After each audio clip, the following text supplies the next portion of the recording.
up, guys, and welcome back to the Tor Podcast. I'm your host, Nick, alongside Alan and Matt. Guys, how's it going? Going pretty good, dude. Question, have you guys ever had a concussion? Yes, actually. Really? Yep. What's your concussion story? Oh, this is a good one. Actually, when I was a little kid, I was playing tag with a bunch of my grandmother's neighbors. I was, like, friends with them at the time. And I was running, I was chasing, I was looking behind me, and then I turn, and boom, there's a tree, and I smack my face, like, dead on, right in the tree. Just bloody nose, just big headache, just concussion, yeah. So that was my first big one. I think I might have gotten a few from my martial arts days, so somewhere along the line, but... From headbutting so many people, probably, right? Mostly from taking really hard falls, probably from takedowns and stuff. But I think Nick got a little bit of a concussion, and the other person that he headbutted was murdered. So that sounds fair. Their head actually came clean off their neck. Yeah, he beheaded them. Oh man! Wow, that stinks. Because I hear once you get a concussion, or like once you get several, maybe then it's so much easier to get future concussions, right? Yes, I've heard the same thing as well. Mm-hmm. Wow. So, well, sorry. I've never gotten one. But, like, my sport was swimming. And one time I bonked my head into the wall because I missed the flags. And, like, that was, like, things getting pretty serious on the swim team. You guys hit my head pretty hard. Did everyone freak out and, like, dive in the water? Be like, oh, my God, man. No, but my coach was like, how do you feel? Are you okay? And I was like, I don't know, coach. I don't feel so great. And he's like, you should sit out for a while. I was like, yeah, I probably should just to be safe. So I milked that as much as I could. But no, I don't think I've ever had a concussion. I had never had one, and like a couple weekends ago, you guys know Matt's friend Megan, right? Yes. Me and her went snowboarding together. Well, she went skiing and I went snowboarding. Oh, cool. And, all right. I had only gone snowboarding like a couple times. And yeah, how did it go? I'd only gone like snowboarding a couple times, and so I went again, and I was like, I got way too confident, and I think on like the third run I was doing, I was like flying down the mountain, feeling really good, and I just caught an edge and just whipped on my back. I hit my head so hard that my sunglasses that I was wearing, one of the lenses like shot out of it and like flew off into like the woods and stuff. And when I got up, I was all like disoriented, so I like didn't even realize I was missing it. Oh my god! I like went down to like the mountain, back down to like the little clubhouse. And like Megan's talking to me, and I'm like trying to answer questions, and I'm just completely out of it. Like I can't remember things from earlier in the day, and I'm freaking out. Oh my! So like I'm pretty certain I got like a mild concussion, and it sucked. You know, skiing and snowboarding is one of those things where, like, I really appreciate when people do it well, and I'm like, that's so badass and cool, and I want to try it. This is my thing. I'm gonna get into skiing, and then you get up there, and you're like, I'm garbage. I'm almost 30. What am I doing? I can't ski for shit. These little kids are zipping past me. We're going so fast down a mountain on wood board, like fiberglass boards. This is the craziest thing anyone has ever tried to accomplish ever, and then I always like psych myself out of it. But like, good on you, man. Good on you. That sucks. I mean, that's a big spill that you took, though, but dang. Yeah, I'm going to go again. It didn't rattle me too hard. So. Yeah, I mean, I feel the same way about skiing. Like, I want to get back on the horse. I want to go do it again. But it's going to take me a while to actually get where I want to be on that. But yeah, I hear that. Yeah. But I'm glad you're okay, actually. Thanks. I'm really glad you're okay. I was really nervous about going to bed that night because they always say, like, concussion, just like die in your sleep and stuff. I was like, I don't want to die in my sleep. I think that only occurs if you go to sleep like immediately after you have it, like you could hemorrhage or whatever essentially. Oh right, yeah. But yeah, glad you're okay. That sucks. Whew. All right, you want to jump into the news here? Yeah, let's get into it. All right, this is a weekly download.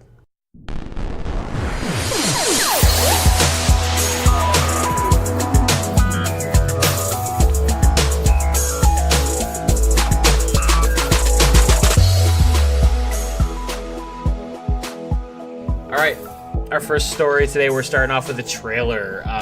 Shazam, DC's latest movie, which I think is coming out following the big hit that was Aquaman. So this is going to be a new movie in the line of the DC universe here. And we got a second trailer for it. So what did you guys think of the second trailer for Shazam? I was getting ready to like hate it and just like hate on it and be like, this is boring. Because I remember like last week I was talking about I want a new superhero, and Shazam is the opposite of that. Shazam is like, hey, I'm a kind of worse, weird version of Superman. And so maybe I don't fully understand the lore, and that's on me. But I actually kind of thought it was pretty funny, and I was a little bit interested. So I probably still won't see this, but because I do still think it's just a similar, funny, different type of Superman. Okay. But yeah, I don't know. What if I told you the frame of reference for this movie was like Tom Hanks is big, like a kid who idolizes Spider-Man finds himself having the same powers as, I'm sorry, not Spider-Man, Superman. A kid who idolizes Superman has grown up with these heroes in his lives, and all of a sudden finds himself in a predicament where now he can transform into an adult and be like a Superman kind of character. And what kind of choices will he make as a kid playing the role of an adult superhero? Because that's kind of what this movie is. So I don't know if that changes the perspective from anything, or it does. Okay. I'm more intrigued now, so I'm super interested. I mean, yeah, I'll wait to see reviews. But Okay. How do you feel, Alan? yeah, I'm super interested. I think it's a good mix-up from the very serious tones of a lot of the super movies we're getting. It's got like a Deadpool tone where it's just like it's got some funniness to it, and I guarantee you they work in some like real good-hearted moral like storyline to it where like he learns something about himself and discovers the like maturity or what. Like I bet there's some cute little storyline that goes along with it, like some feel-good thing. Yeah, and I think it'll just be like a good feel-good movie. It'll be funny. It'll have a good moral story to it. And yeah, and I like some of the jokes they play off. The two kids play off each other, especially when the one kid's in his when he's actually Shazam, and it's like they're talking about evil lairs to hide out in, like superhero lairs, and they're like bumping each other's arms, like, yeah, dude, that was sick, like nice job. They're just ribbing each other and stuff. It's gonna be a fun movie for sure. You know what I mean? Like it's probably gonna be formulaic. You're probably gonna be able to guess the plot after maybe the third trailer. But I think there's going to be a lot of heart in this movie, and it's going to be, it's just going to bring back like the wonder of superheroes. You know what I mean? Like because it's all framed from a little kid's perspective, like a 12 or 13-year-old or something like that. So I'm a big fan of Zach Levi. I'm kind of excited for this movie. I think again, the DC universe is kind of on the right track here, and they're slowly pulling it in. It'll be fun once. We get Shazam established, and we get to see him interact with people like Aquaman or Wonder Woman, or even Batman at some point, and see how that would be cool. Yeah, that's a cool idea. So, I'm excited for this movie. It seems like it's going to be a good time. Yeah, for sure. And we talked about in our Aquaman review how you could frame these as terms of Greek gods. Greek Roman gods. So I think Shazam is more in line with Zeus, Matt, because I think you were asking before. So like if Aquaman is Poseidon and Batman is Hades and Wonder Woman is like Athena and Superman is Atlas, I think, and Shazam would be Zeus. So there you go. The Flash would be Mercury / Hermes. Superman is who? Atlas. Like the guy who holds like the world, it's like strong, super strong guy. Yeah, okay.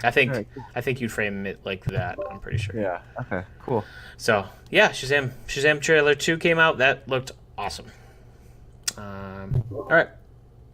Next, so we've talked about Disney's streaming service. That's fastly approaching. I think it's set to release sometime this year. We get all the Disney properties to be able to stream at our will, and we're going to have some original content for them, particularly Star Wars content. We got The Mandalorian coming out. We have the Cassian Andor series, and then they've also announced a Loki and a Falcon series, maybe, or a Winter Soldier series, or one of those. Okay. But now it's rumored that we might get an Xmen TV series on Disney Plus. Last week we talked about Xmen Dark Phoenix being kind of rumored to be pretty bad.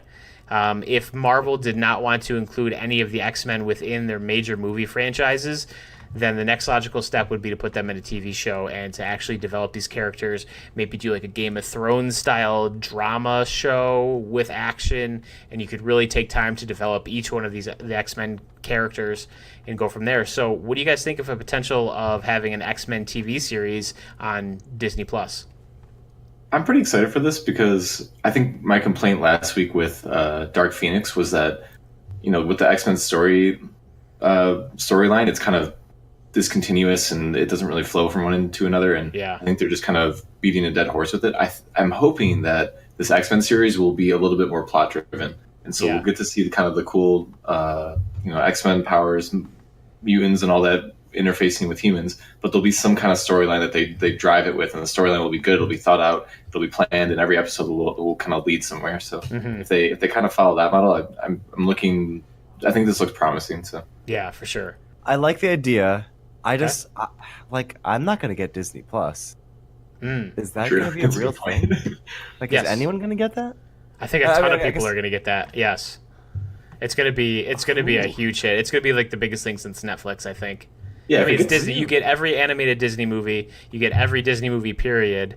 You get all the Star Wars movies, all the MCU movies, all available streaming at will. Yeah, all the Disney property. My bad. Yeah, my bad. I didn't know that. So you would get classic Lion King. Yeah, you would get Aladdin, Lion King, Beauty and the Beast, Aristocats, Frozen probably. Wow.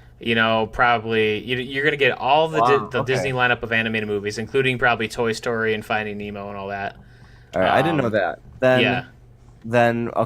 yes, then I'm excited and this is cool because I think, like my girlfriend Cece, I think she would love Disney Plus. In fact, I think she would love Disney Plus more than Netflix or Hulu right now. I think a lot of people probably would. Yeah, for sure. Yeah. Okay. Then. Yeah, I'm back on board. That sounds cool. I like that idea. I agree with Alan in his beating a dead horse type thing. Yeah. This could be fresh and new, so I'm into it. Yeah, and I think with an expanded TV series, like I said off the top, you could really expand on some of these characters and really dive deep and maybe approach X-Men from a fresh new perspective and maybe get something akin to more of the X-Men animated series from the 90s or something like that. So, yeah. Right, yeah. All right, cool. Next, are you guys big fans of How to Train Your Dragon, that animated series? Nope. Never seen it. Oh, really? Nope. Don't even know what it is. I know it exists. That's all I know. Dragons or something? Really? Or? You guys are might be missing dragons out. or something. This is one of my favorite animated series of movies. I think it's got a really good message. It's got a really cool lore and world building. I think all the characters are great. I really enjoyed all the How to Train Your Dragons. We got the third one coming out shortly in the end of February. And right now, the third one currently sits at 100% on Rotten Tomatoes from early reviews. And there's about 9 or so early reviews from critics who've already seen the film. Now, is that a big sample size? No. But, if this third movie does become something that's critically well received, we could be looking at one of the best highly rated animated movie trilogies that we've had. Because all three movies, I think, so far, I watched the first two, great. I think they're critically well received and well received from the fans as well. And so if the third one ends up being good, we could see a really good franchise. I mean, I would watch that. It sounds Yeah. cool. I think Cece would really like that too. Yeah. I would check it out, especially because you like it so much, and I trust your judgment. So Yeah, I would. If you guys are looking to watch something late night, Matt, and you want something kind of lighthearted and not serious or not violent or not whatever, yes, this would be like a perfect kind of film just to sit back and chill and watch with your girlfriend or with your kids or with your niece and nephew, whatever you got to do. This would be this is a good family movie, but also really interesting and good movie. Period. So I'm listening. yeah. All right, let's jump into some video game news here now, guys. So we're going to kind of take a step back on the Disney side and go back to Star Wars, our tried and true topic from that keeps coming up on the show. Guys, there have been a couple games in the hopper You okay? I just farted so bad. I could Dude, tell. I just farted and it smells so bad. I think. Oh my gosh! I was gonna say my fart probably went through this microphone here because this is nasty. Dude, mine's real bad. I'm really like. I'm nervous about the state of my underwear. We I almost want to pause right now. might have farted at the same time. Like, Anyway, sorry about that. what's going on with I you? smell something over here. Oh damn! Oh my gosh! Both It's Alan rank. and mine are mixing together and creating a super. It's like a hot puma giving birth. All right, we need to edit this out. No, Nick's gonna leave it in. I'm definitely leaving it in. What are you doing? Damn it. That's alright. No shame. All right, starting over in Alright. 3, All right. 2, 1. No, you don't count down. He's Okay, not gonna yeah. delete this. This whole Okay, thing is 3. in, Alan.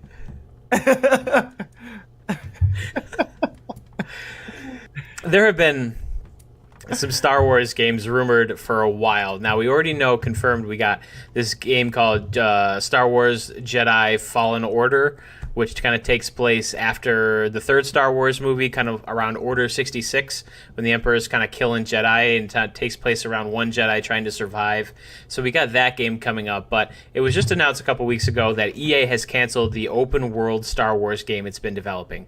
It originally started from, I think it was Visceral Games or Naughty Dog or something like that. And it was going to be kind of like an Uncharted game meets Star Wars, and then it kind of slowly morphed into this open world game, and you were kind of a scoundrel or a bounty hunter, and it was pretty much going to be something like a Red Dead Redemption 2 meets Star Wars. Sign me up for that game, because that would be sick.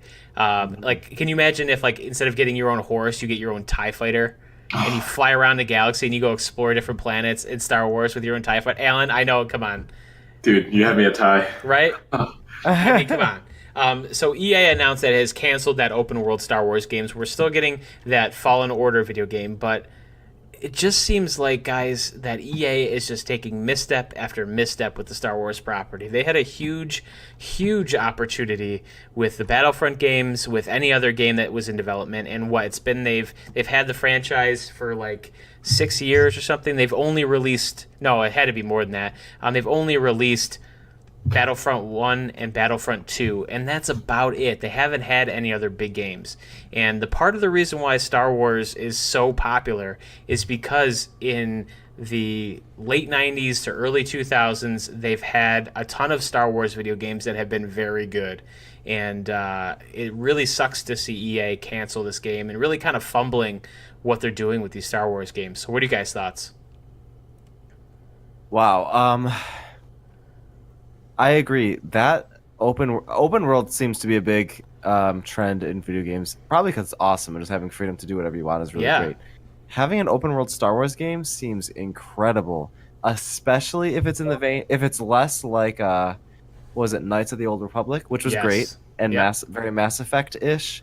If they made one that was more like a Grand Theft Auto, kind of in the sense of open world type situation, that would be great. That would be awesome. So, and they totally did. Disappointed. They made Star Wars: The Old Republic, which was like an MMO. That's and an it was MMO. awesome. Right. Yeah, but that's not like. I know it's not in the same vein, but like it was awesome. It was super fun. It was super great. Like I loved like becoming this Jedi and like working my way up through it and like having this whole kind of like cool storyline. And I thought that was really fun, really awesome. I just like MMOs were great. I know MMOs are kind of dying off, but I feel like they could have taken that sort of ideology and worked into this game and made a really, really fun open world game that would have played like, you know, Breath of the Wild or like Skyrim or something, where it's just this cool open world story driven game, or like you said, like Red Dead Redemption. Yeah. It would have just been awesome. We should just make it, guys. So I don't know if we have the talent to do that. So I don't know what's happening behind the scenes at EA and what's going on and the real reason why they're canceling this game is, but it just feels like they're, I mean, with the big debacle that was Battlefront 2, we talked about it on the, second ever episode of this podcast.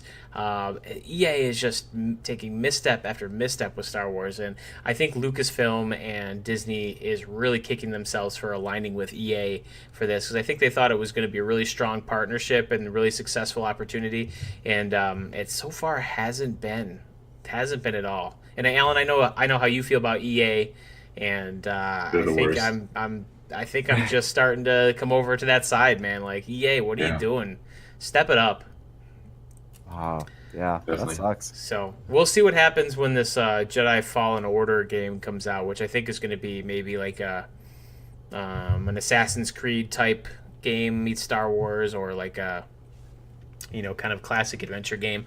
We'll see what happens there, but yeah, open world Star Wars game. Sign me up for that and get a good one out Yeah. because that's going to make so much money.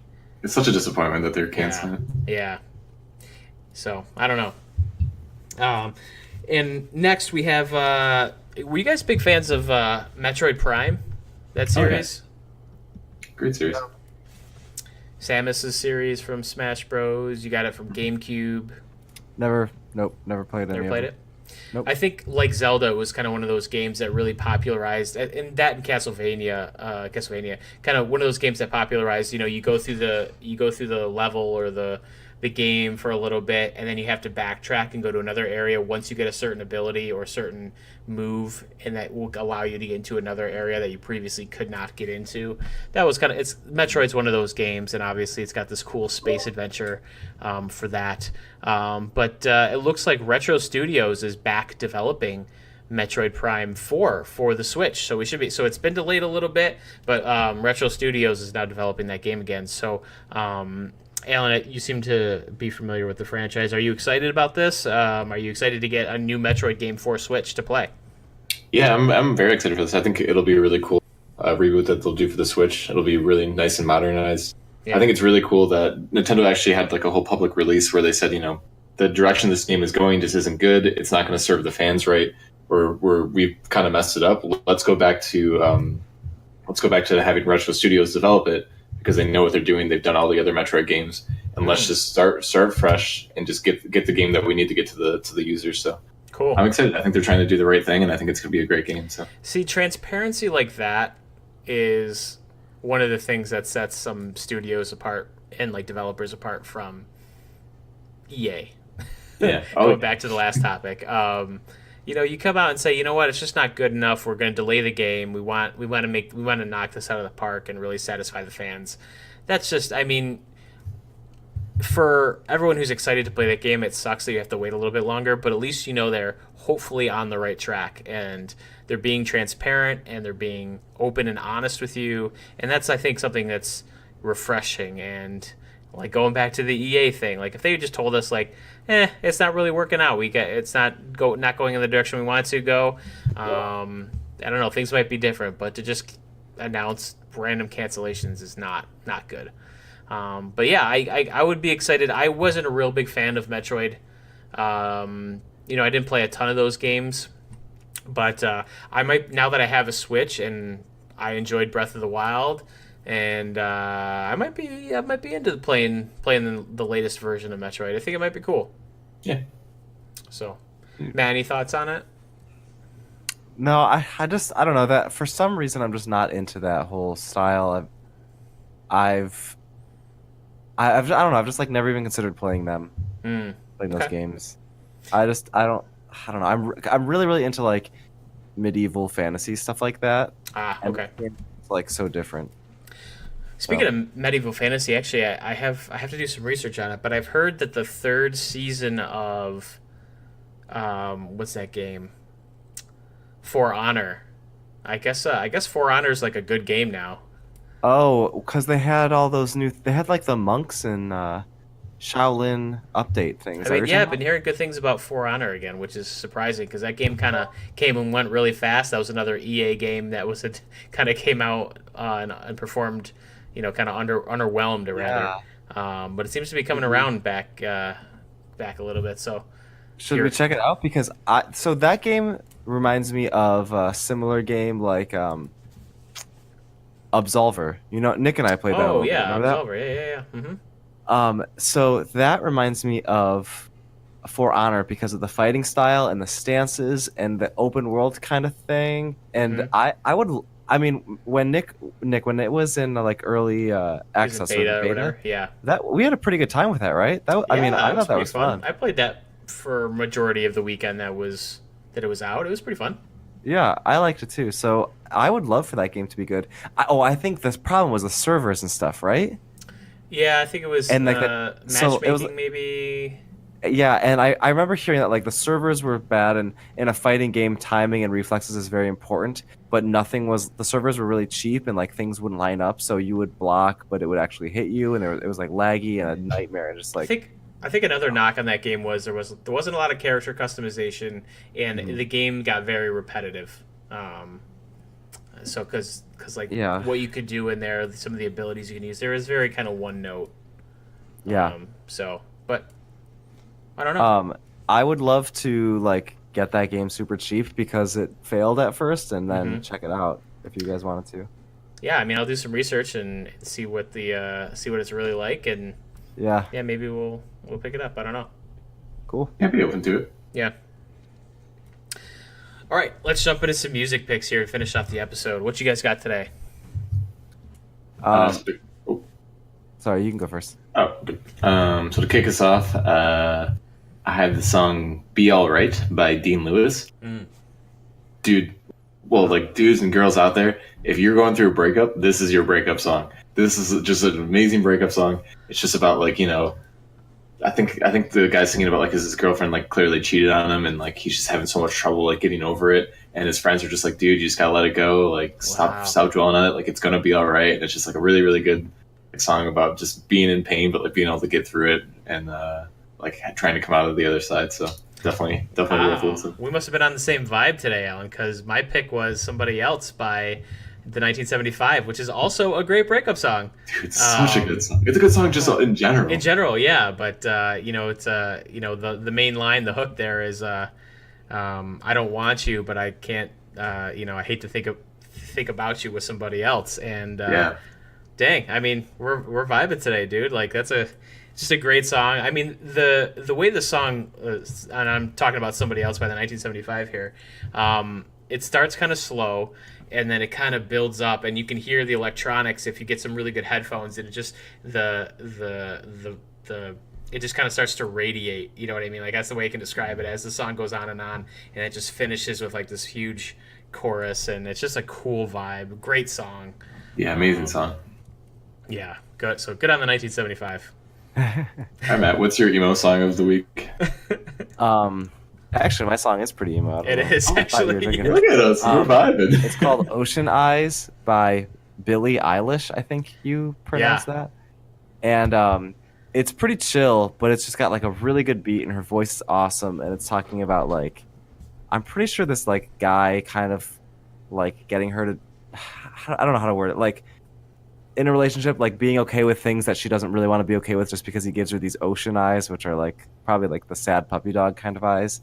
And it's a really chill song, but I love it. I just, it's so catchy, and I just love that vibe of Lauren is really into Billie Eilish right now. Oh, nice. Yeah. Cool. Let her know I picked that song. That's a great song. Yeah.